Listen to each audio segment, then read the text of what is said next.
We're delighted to have a conversation with Senator Jay Collins. For those of you who don't know who he is, get ready to meet a leader in Florida that's standing up for the right thing. He is operating based on principle, not being swayed by the political winds. So Senator Collins, thanks for talking with me. How are you today? I'm doing great. Thank you for the opportunity. Looking forward to the conversation. And look, that's what this is about, right? We represent our community. Sometimes you just got to stand up and fight. It's the right thing to do.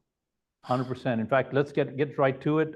If you could just, for the folks that don't know your background, the platforms that you are focused on, can you take just a minute to let the people know who you are and why they should pay attention to this conversation? Well, thank you for that opportunity. So my name is Jay Collins. I represent Hillsborough County in Florida. That's Tampa, for those of you who don't live here. And ultimately, who am I? I'm a 23-year retired Army Green Beret. My wife's a 20-year veteran, but more importantly, I'm a dad. I'm a husband. I'm a citizen in this country. I believe in our nation to the point where I was willing to fight and die. I lost a leg in Afghanistan, requalified as a Green Beret, did 5 years after. I also run a national nonprofit feeding people millions upon millions of meals after natural disasters.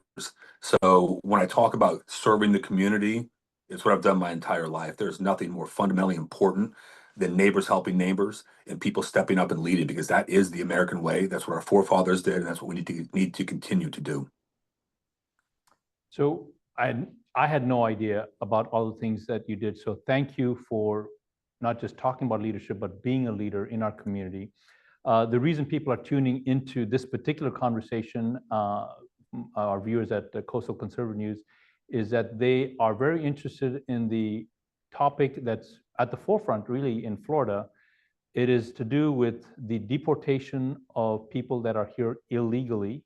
I myself am an immigrant. I came here from Africa, and I went through the right way, and I'm privileged to be here. And like almost every other country on the planet, believe that the practice of a border is a required component for the prosperity and the success of any nation.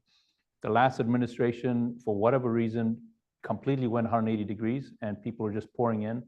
But Governor DeSantis has taken a very clear stand on this, and he has submitted legislation for consideration by the legislators that will take a hard stand on two things. One, deportation of those people that are here illegally.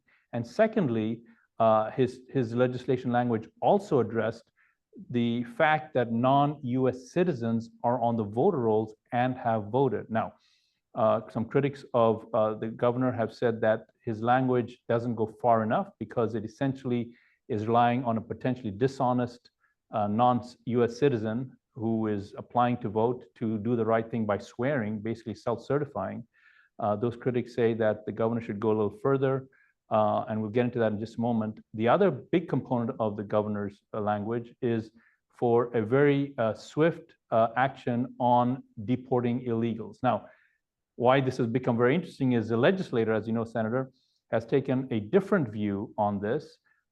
They, in fact, would like to not only not deal with the non-US citizens voting, but they also would like to transfer the power that's currently in the governor's realm to another office. So before we get into all those details, could you just share your perspective, because you have been a supporter of the governor? Could you share your perspective on this subject? Sure. So the governor called a special session, and it was to work on immigration reform, ballot referenda. You know, we had 3 and 4 last year, abortion and marijuana, that very nearly made it over the top. And through significant work of Governor DeSantis and many of us, those failed, but they're back at it again. Obviously, Florida is prone to disaster, so we wanted to have some hurricane relief, re-true up some of the money in key programs. And there's things we can do in the condo world as well. That's what the governor called for. And the response from the legislature was it's premature, and they didn't want to do it. Ultimately, we all showed up for the special session. There was a gavel in and a gavel out. We had language drafted addressing many of those things, and they started their own special session on immigration. They submitted language that failed to do many things, and in that first salvo, right? It pushed it off to committee, and I still hadn't had a chance to read the language because it was all brand new to me. So I'm literally in the committee reading the language as we go. And as a rule of thumb, if I haven't gotten through this, I'll give them the benefit of the doubt if we have a conversation and we know this is going the right way until I've read it and I have a cognizant approach to what we're doing. Otherwise, we're just talking through both sides of this, right? It's a waste. So I knew there was going to be amendments on the final draft. Ultimately, it got through the committee, went to the floor, and there were large modifications to get closer in line with what the public wanted. The key issues here are bail. If you're targeting violent criminals, people who have committed crimes in other countries first, and then scaling it back from there to remove people who illegally immigrated here, guys, if you release them, what are they going to do? Do you think they're going to stand there and wait for their day in court, or are they going to run? Essentially, no matter how they want to say it, it's a back door to catch and release, right? And that's a significant problem. As a conservative, that was a hard stop. And you mentioned the other piece. Why would we, as a state of Florida, where we have pushed and led on conservative values over DeSantis' tenure in an incredible way, it has made Florida what we are. We have a plus more than 1 million voter roll, right? That's incredible. 4 years ago, this is a swing state. But it transferred the power of immigration from the governor to the ag commissioner. Now, as always, what I ask people to do is remove the person, look at the policy, or look at the position. Is the ag commissioner the correct person to do that? I would say no, but let's look at the Constitution. What does it say? Those are supreme executive powers that lie solely with the office of the governor himself. He can push those down if he so chooses, but he does not so choose in this case. To me, that is not in tune with our state constitution. So those two things were incredibly glaring. There's some other nuances as well. So let's talk 287G. So the governor wanted a mandatory 10%. That's not 10% of your law enforcement standing there waiting for ICE to tell them what to do. That's 10% of people trained. Think of this as an additional skill. You've been trained, you're ready to go, and you're ready to step into that breach should you need to. It makes sure that communities aren't going to become safe havens for illegal immigrants because our law enforcement is going to have to do the job. That bill made it through the House, and it is still not made it over from messages, but there were a small group of us who voted down on this. And why that was significant is there were enough down votes that they cannot override the veto. So you can't force this bad policy onto Florida.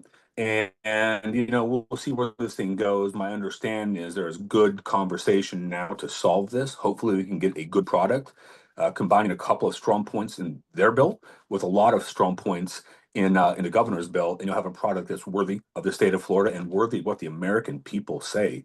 The last thing I'll say on this is I can't get 90% of Floridians or 90% of people in a room to agree on most anything.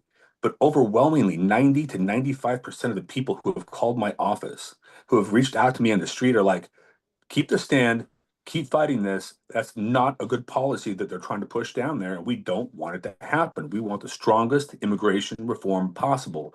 President Trump has had a mandate, and his aggressive stance on this is clear. We need to do what we do because Florida leads. And when Florida leads, America wins. This really shows a process that's taking place, and what I'm hearing is that despite the initial positions that appeared to be in polar opposites, there's now an effort to craft something that will serve the ideals that you just talked about. You mentioned President Trump. A lot of the people that are watching this channel feel that one of the reasons he's taken such an assertive stand on illegal immigrants here is because of their ability to sway votes. In fact, Governor DeSantis also said that some of these local races can be swayed with 20 to 30 people, and he's also mentioned that illegal non-US citizens have voted on the voter rolls. So there's an effort also, and I'm just curious to get your take on this. There's an effort by Floridians, volunteers, because the governor did say, and it was a very inspiring thing to hear him say, that he's not really interested in who gets credit for this. He said, look, if anyone's got an idea that'll improve this, he's all for it. So I thought that was a really statesman-like stance for him to say. But since he's opened that invitation, there are some Floridians who have submitted legislation would like to get your thought on their nuance on it. And what they are requesting is to cross-check citizenship of people on the voter rolls with those existing state agencies that have knowledge on citizenships, like the DMV and the court system, because as you know, the courts only send jury summons to your citizens. What's your take on that nuance, and do you think, what do you think the chances are of that ideology being adopted in this final package as it evolves? So I can't speak to the final package. There's a small group working that, and we'll see where that goes, right? Ultimately, I love it when people from the community come in with language. Ultimately, I have passed multiple bills that directly came from the community, things that we didn't think we could get done. And we sat there and we worked, we went through the process. Here's what I know, man. It's not about me. America is a we thing, right? We want the American people to know that ultimately the power lies with the American people. The more you take a stance and a stand in policy, the more you're going to have a reciprocal relationship with the government, and the government represents the people. If you want to have that, let's work together. Let's get good language. Let's push it forward. I know very well the Governor DeSantis feels the same way. He wants to work with people. There is no right of authorship. I don't care. Ultimately, I told you I was a Green Beret. I fought on the pointy tip of the spear, right, for many years. Buried a lot of friends. And what I don't want to have happen is we get it wrong and one of our citizens in this state or across this country dies because we failed to act properly. I can't sleep at night when that happens. I don't want my family, our state, or our country saddled with that. And we have to do our very best because ultimately this could affect people's lives, their capability to thrive, and frankly, it could negatively affect our ability as a country to go where we need to go into the future. So, is that possible? Yeah, I think it very well could be talked about and worked in there. I don't have any insight on that, so I don't want to speak without actual functional facts. But at its genesis, you're talking about proving citizenship, right? I don't think there's anybody who's rational that would argue that we shouldn't prove citizenship. I'm not going to take an affidavit and say, hey, we're going to trust you that you are who you say you are, and thumbs up, we're good to go, right? We want proof, irrevocable evidence that our elections are in the hands of the citizens. And that's what our people want. They want to have faith and trust in those who serve them and those who serve our country. Well, there you have it, my friends. You've just had a conversation with Senator Jay Collins, a legislator, a warrior, a philanthropist, and a leader in his community.